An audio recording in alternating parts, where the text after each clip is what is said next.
at iniwang aral ng mga bayaning tunay na inalay ang kanilang buhay para sa kalayaan ng Pilipinas.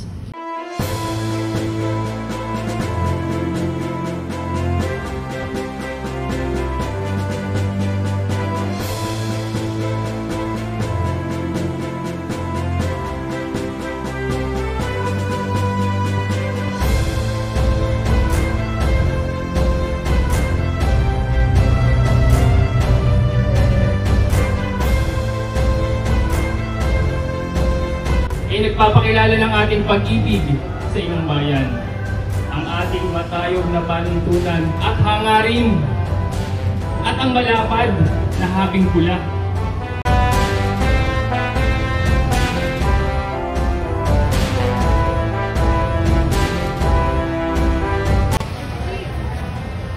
Magandang umaga po sa inyong lahat.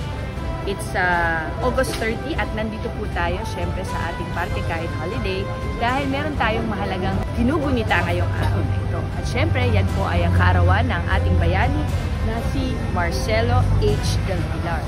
So ano ba ang alam nyo tungkol kay Marcelo H. Del Pilar? Comment down below nga, ano nga ba talaga ang alam nyo tungkol sa ating bayani Marcelo H. Del Pilar at ano ang kaugnayan niya sa ating bayan ng Plaridel dito sa Bulacan. Magandang araw po, Mayor Giselle Vistan po.